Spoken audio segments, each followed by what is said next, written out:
Oras na mapaslang ni Danaya si Terra at maagaw niya ang kanyang brilyante, ay mas mapapadali na ang ating pagtalo sa mga sangre at makakabalik na tayo sa Lireo. Ngunit tila nahihirapan si Danaya sa pagtupad ng kanyang tungkulin. Hanggang ngayon ay wala pa rin siya. Marahil ay hindi ganun kadali kitilin ang buhay ng sariling anak kahit na nasa ilalim ito ng sumpa. Bakit, Ovlar Olgana? Sakaling hilingin ko ang ulo ni Dea, hindi mo ba ito maibibigay?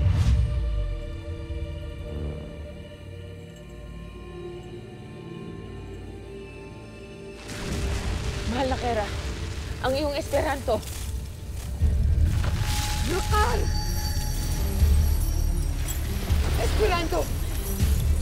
Pigilan ang paglipad ng kamalayan ni Danaya!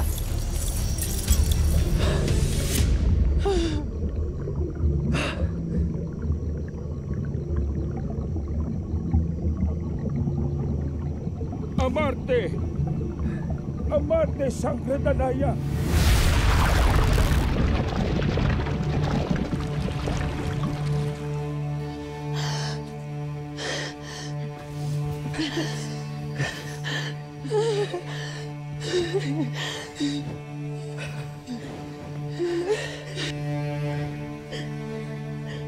Gising ka na.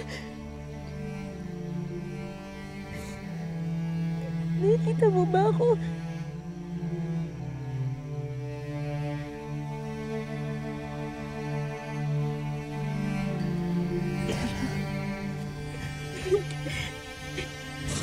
Akin na ako.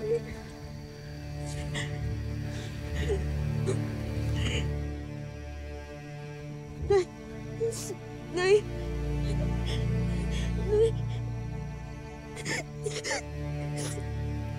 Nandito lang ako.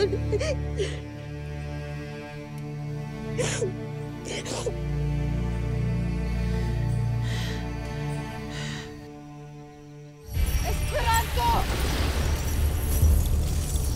Nakal! Nakal! Isa lamang ang ibig sabihin nito. Nakahanap sila ng lunas. At hindi napaslang ni Danaya si Terra. Huwag kayong mangamba, mahal na Kera. Hindi pa huli ang lahat. Paanong hindi pa huli ang lahat?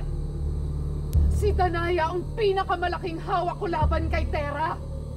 Mayroon pa mga nilalang na mahalaga kay Terra. Nakatitiyak ako na ang pagmamahal nila kay Terra ay katulad ng pagmamahal ng inang si Danaya. Sino ang iyong mga tinutukoy? At nasan sila?